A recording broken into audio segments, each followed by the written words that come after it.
Electric mobility के लिए सरकार लगातार नई नीति लेकर के आ रही है, कदम बढ़ा रही है और प्राइवेट प्लेयर की तरफ से भी समर्थन मिलता हुआ नजर आ रहा है। लेकिन अभी बैटरी स्वैपिंग पॉलिसी पे सबसे ज्यादा जोर या चर्चा हो रही है। ये नीति क्या है, आने वाले टाइम में ये इलेक्ट्रिक मोबिलिटी में किस तरीके से नई दिशा तय करेगी, तमाम सवालों पर बात करने के लिए हमारे साथ है सुधेंदु सिन्हा जी, जो एडवाइजर हैं नीति आयोग में, खासकर जो ट्रांसपोर्टेशन इलेक्ट्रिक मोबिलिटी के लिए इनके सुझाव जो है वो काफी मायने रखते हैं। सर, धन्यवाद हमसे बात करने के लिए। और जो पहला सवाल यही कि बैटरी स्वैपिंग पॉलिसी जिक्र बजट में कर दिया गया है, इसको सरल भाषा में समझे तो क्या है और इससे किस तरीके से इलेक्ट्रिक मोबिलिटी पे अधिक बल मिलेगा? देखिए, इलेक्ट्रिक मोबिलिटी में एक इलेक्ट्रिक व्हीकल है। उस व्हीकल में जो सबसे इम्पॉर्टेंट चीज़ है वो उसका बैटरी है, जिसको हम एडवांस केमिस्ट्री सेल का एक कॉम्बिनेशन बोलते हैं, उनका समूह कहते हैं। वह सबसे इम्पॉर्टेंट चीज़ है। सबसे इम्पॉर्टेंट इसलिए मैं कह रहा हूँ कि यदि कार का दाम 100 रुपया पकड़ें तो अंदाजन करीब 40 रुपये के करीब, यानी 40% जो है वह बैटरी ही है। बैटरी ही कार को क्वालिटी देगा, क्योंकि बाकी चीज़ें तो जैसी हैं वैसी ही हैं, लेकिन उस बैटरी का कितना लाइफ होगा, कितना एक बार चार्जिंग के बाद वह डिस्टेंस तय कर सकेगा, ये सारी चीज़ें बैटरी की क्वालिटी पर डिपेंड कर रहा है। यानी जितना अच्छी क्वालिटी हम धीरे धीरे पाते जाएंगे, टेक्नोलॉजिकली जितना इम्प्रूवमेंट होता जाएगा, जितनी अच्छी क्वालिटी होती जाएगी, उतनी अच्छी गाड़ियां भी आने लगेंगी। गाड़ी, क्योंकि हमने कहा कि गाड़ियों का सोल, उसकी आत्मा जो है वो बैटरी ही बैटरी है। इसलिए सारा प्रयास इस पर किया जा रहा है कि बैटरी की क्वालिटी को कैसे इम्प्रूवमेंट किया जाए। अभी अनफॉर्चुनेटली अपने देश में हम सेल नहीं बनाते। सेल बैटरी की इकाई है। सेल बैटरी की इकाई है। जब बहुत सारे सेल को आप जो एक साथ रखते हैं तो वो बैटरी पैक अलग अलग नाम से हो जाना जाता है। अभी तक हम सेल नहीं बनाते, एडवांस केमिस्ट्री सेल नहीं बनाते। पुराने तरह के सेल जो आप पुराने टॉर्च में यूज करते थे वो बनाते। अब कैसे ये एडवांस केमिस्ट्री सेल भारत में बनाया जाए, उसका इस्तेमाल केवल इलेक्ट्रिक मोबिलिटी में नहीं है।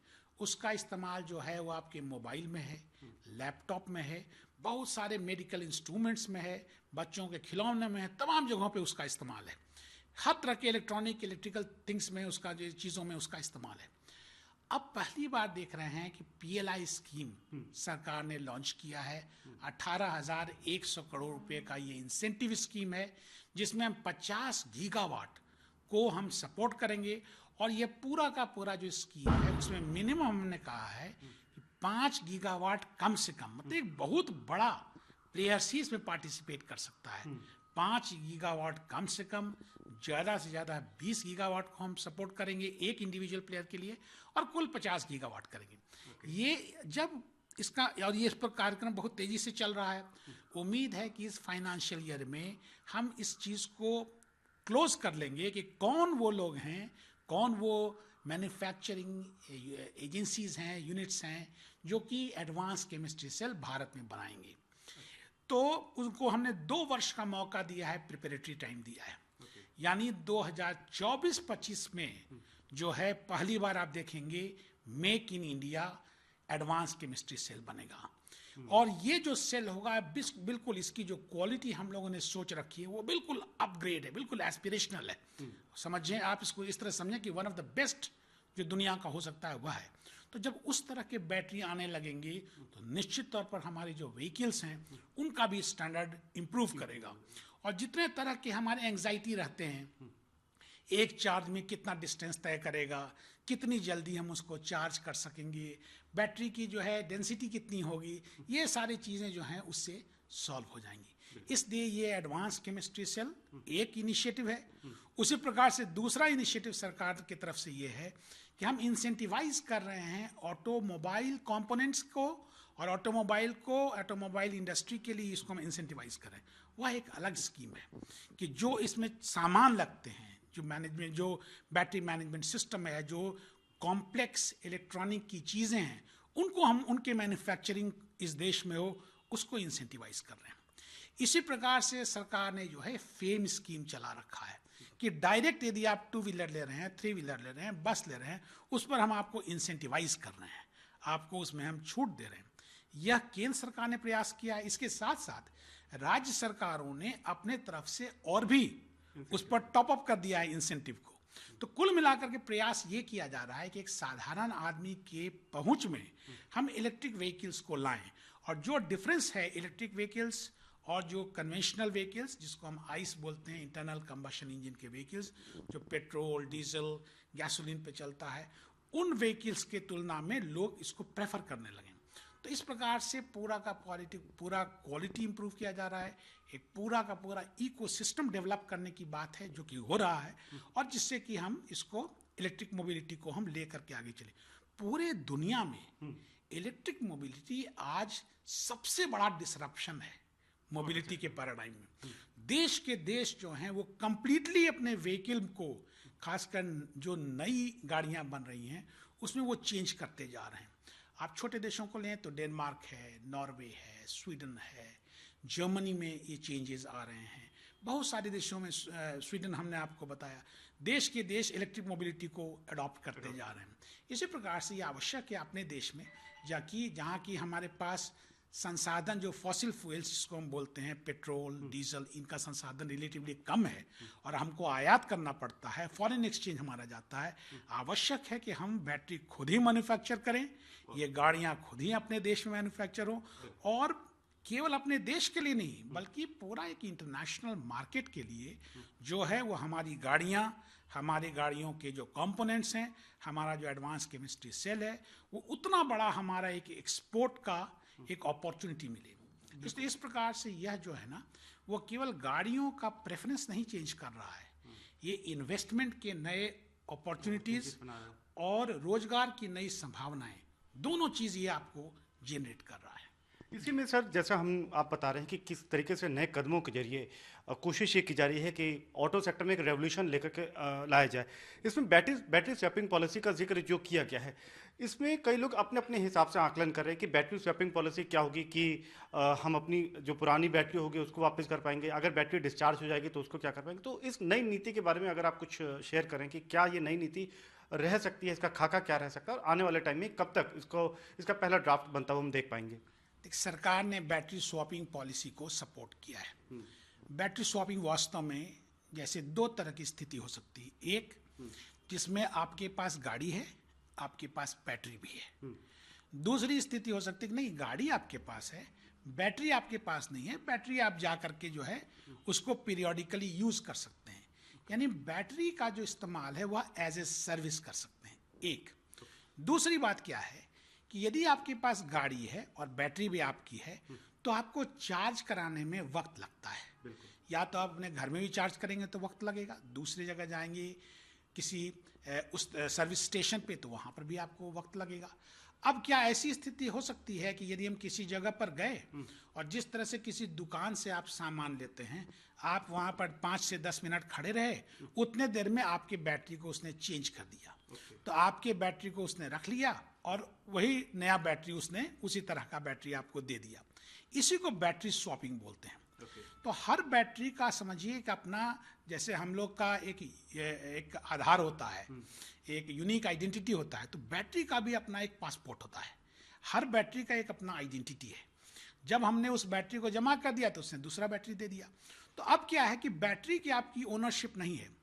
इसका यदि एक कंपैरिजन देखा जाए तो हमको इस तरह से देखें कि आप चूल्हा खरीदते हैं, लेकिन गैस सिलेंडर तो आपका बदलता रहता है, गैस सिलेंडर आपका नहीं होता। गैस सिलेंडर के लिए आप पैसा जमा करते हैं, कॉशन मनी जमा करते हैं, लेकिन सिलेंडर बदलता रहता है। आप ये नहीं कह सकते हैं कि क्या यही सिलेंडर है जिसको हमने पहली बार यूज किया था, ऐसा नहीं है। तब तक कितना सर्कल वो सिलेंडर ले चुका रहता है। आपका इंटरेस्ट सिलेंडर के ओनरशिप में नहीं है, आपका इंटरेस्ट आपके चूल्हे के ओनरशिप में है, यानी कार के ओनरशिप में है, और आपका इंटरेस्ट उस सिलेंडर में भरा हुआ जो एलपीजी है उसमें आपका इंटरेस्ट है। सिमिलरली उस बैटरी की जो क्वालिटी है, बैटरी का जो एनर्जी उसमें जो स्टोर किया हुआ है, उसमें आपका इंटरेस्ट है। इसलिए बैटरी स्वैपिंग जो है इलेक्ट्रिक मोबिलिटी को और बढ़ावा देता है। कोई आदमी जो है उतना पैसा शायद इलेक्ट्रिक नहीं ले सके तो बिना बैटरी के भी वो गाड़ी खरीद सकता है। अब ये स्थिति है, बिना बैटरी के गाड़ी खरीद सकता है। कोई जो है हो सकता है किसी जगह पर सर्विस स्टेशंस उस तरह से नहीं डेवलप्ड हैं, तो स्वैपिंग पॉइंट्स पे जाएगा, वो अपना डालेगा और उस तरह से बगल से दूसरा उसको 1 मिनट के अंदर 5 मिनट के अंदर उसको फीड कर देगा। तो 2 व्हीलर्स के लिए, 3 व्हीलर्स के लिए, 4 व्हीलर्स के लिए बड़ा सरल है। जब बैटरी का वजन बहुत ज़्यादा हो जाए तब थोड़ा सा दिक्कत हो सकता है। अदरवाइज एक 40 किलो 50 किलो तक के बैटरी में इसमें कोई परेशानी नहीं है, उसको मैनुअली भी हटा करके नया बैटरी तुरंत लगाया जा सकता है। तो इसमें स्टैंडर्डाइज्ड हम बैटरी आने वाले वक्त में हो सकता है देखें, वो 2 व्हीलर 3 व्हीलर 4 व्हीलर। बिल्कुल आवश्यक जरूरी है कि बैटरी का स्टैंडर्डाइजेशन हो। बिल्कुल सही बात आपने कहा कि बैटरी स्वैपिंग में बैटरी का स्टैंडर्डाइजेशन हो। इसके साथ साथ जो चार्जिंग स्टेशन है वह भी स्टैंडर्डाइज्ड हो, उसका भी फ्रेम स्टैंडर्डाइज्ड हो। ऐसा ना हो कि आपने जितना स्पेस दिया है अब बैटरी उससे ज़्यादा स्पेस चाहिए, कम स्पेस चाहिए। जैसे कि आपके जितने एलपीजी के सिलेंडर्स हैं वो स्टैंडर्डाइज्ड होते हैं, उनका वजन, उनका डायमेंशन, हर एक चीज़ स्टैंडर्डाइज होता है। तो वो स्टैंडर्डाइजेशन की भी बात की जा रही है। इसीलिए इस वक्त जो है हमारे जो ब्यूरो ऑफ इंडियन स्टैंडर्ड्स जो है वो इस पे काम कर रहा है और तमाम तरह के स्टैंडर्ड्स, इलेक्ट्रिक मोबिलिटी के और भी चीज़ों के स्टैंडर्ड्स को वो डेवलप कर रहा है। कुल मिलाकर आप समझें करीब 25 से 27 स्टैंडर्ड्स जो हैं जो इसको रिलेटेड हैं। हर छोटा चीज़ को स्टैंडर्डाइज करना पड़ेगा आपको और ये भी कोशिश करना पड़ेगा कि वो स्टैंडर्ड आपकी कंट्री के लिए भी हो, प्लस कल को यदि इंटरनेशनल अंतर्राष्ट्रीय मानकों पर भी वो बिल्कुल खरा उतर सके और कोई सेफ्टी का भी इश्यू उसमें कोई प्रॉब्लम नहीं आए। तो इस प्रकार से स्टैंडर्ड्स पे काम किए जा रहे हैं। बैटरी स्वैपिंग पॉलिसी जो है इलेक्ट्रिक मोबिलिटी को एक समझिए फिर से और नया थ्रस्ट देगा। ऑलरेडी ये चल रहा है, उसी को और ये एक तेज कदम से ये चलना शुरू करेगा। जी, उम्मीदें काफ़ी बढ़ गई हैं। तो हम ये कब उम्मीद कर सकते हैं इस पॉलिसी का पहला ड्राफ्ट या इसका पहला प्रारूप आ सकता है? हम लोगों ने इस पर काम करना शुरू कर दिया है, लेकिन जैसा आपको बताया कि इन चीज़ों पर आप बहुत जल्दी नहीं कर सकते हैं, लेकिन हमारा यह प्रयास रहेगा कि जितना जल्दी से जल्दी संभव हो सके। निश्चित तौर पर कहें कि इस वित्तीय वर्ष में तो होगा ही होगा, उससे पहले ही मतलब उसके आधे तक ही हम कोशिश करेंगे कि पूरा का पूरा इस पॉलिसी को हम स्टेबलाइज कर सकें। इसमें सर चूंकि इंटर मिनिस्ट्रियल ग्रुप की बैठक भी हुई, उसमें भी चर्चा किया गया, प्राइवेट प्लेयर्स के साथ भी आप लगातार बातचीत कर रहे हैं।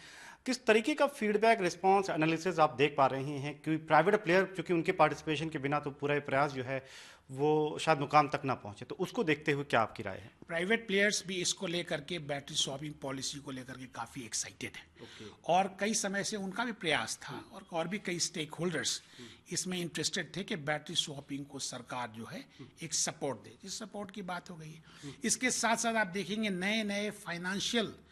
नए नए इनोवेटिव फाइनेंशियल सॉल्यूशंस भी आएंगे कि किस प्रकार से उस तरह के चार्जिंग स्टेशंस डेवलप किए जाएं। कहने का मतलब है कि जो एक चार्जिंग स्टेशन जिसमें आप अपनी गाड़ी, अपनी बैटरी लेके जा रहे हैं और एक बैटरी स्वैपिंग, ये दोनों एक दूसरे को कंप्लीमेंट करेगा। ये कम्पिटिटिव नहीं है कि ये नहीं होगा तब वो होगा, वो नहीं होगा तब ये होगा, ये स्थिति नहीं है। दोनों ही एक दूसरे को दोनों एक दूसरे को कॉम्प्लीमेंट करेगा, दोनों एक दूसरे के पूरक होंगे और उसका लाभ ये होगा कि तब हर तबके के लोग जो हैं बहुत आसानी के साथ इलेक्ट्रिक मोबिलिटी को अपना सकेंगे। जहाँ तक आपने पूछा, यस, इस प्रकार के निर्णय हमेशा इंटर मिनिस्टेरियल जितने भी लोग इसमें इन्वॉल्व हैं उसमें लिए जाते हैं और आप देख रहे हैं सरकार का प्रयास है, सरकार की ये सोच भी है कि यदि किसी भी चीज़ में कहीं भी कोई आदमी एक पॉजिटिव फीडबैक दे सकता है, पॉजिटिव इनपुट दे सकता है, स्टेक होल्डर्स हैं, सिविल सोसाइटी के लोग हैं, अलग अलग साइंटिफिक कम्युनिटी के लोग हैं, R&D के लोग हैं, कोई भी यदि कुछ उसमें हमको सपोर्ट कर सकते हैं तो हमेशा प्रयास रहता है कि हम उनके पास जाएं और उनसे जानें। डिफरेंट तरह के सिंपोजियम, वेबिनार होते रहते हैं, उनसे हम नॉलेज डिराइव करते हैं। तो नॉलेज पाने के लिए और चीज़ों को, पॉलिसी को इनिशियली बनाने या फिर रिकैलिब्रेट करने के लिए आप देख रहे हैं कि हमेशा जो है सरकार इस बात में बिल्कुल उनकी लालसा हो रहती है कि हम इस तरह की चीज़ों को बढ़िया से बढ़िया अडॉप्ट कर सकें, जिससे हमारी पॉलिसी बिल्कुल सॉलिड हो, उसका इम्प्लीमेंटेशन जो है वो बढ़िया से किया जा सके। एक आखिरी सवाल इससे जुड़ा हुआ, चूंकि अर्ली स्टेज है पर फिर भी उत्सुकता बनी हुई है, क्या इसको जिस तरीके से हमने इलेक्ट्रिक मोबिलिटी के साथ में देखा, गाड़ियों के साथ में देखा, तो क्या हम ये उम्मीद कर सकते हैं कि इसको फेज्ड वाइज मैनर में, चरणबद्ध तरीके से हम आगे लेकर जाएं? यानी कि जब हम इसको एक्चुअल में रोल आउट होते हुए देखें तो शुरुआत में बड़े शहरों से आप चार्जिंग इंफ्रास्ट्रक्चर ऐसा बनाएं कि जिसमें बैटरी स्वैपिंग का भी पूरा प्रबंध हो और फिर हम उसको आगे लेकर के जाएं। कुछ इस तरीके से हम देख सकते हैं आने वाले वक्त में? बिल्कुल, आपका कहना सही है। चार्जिंग इंफ्रास्ट्रक्चर तो वहाँ होना चाहिए जहाँ गाड़ियाँ हैं। जहाँ गाड़ी नहीं है वहाँ आपने चार्जिंग इंफ्रास्ट्रक्चर लगाया तो बात तो बनी नहीं ना, दोनों को मैच कराना पड़ेगा।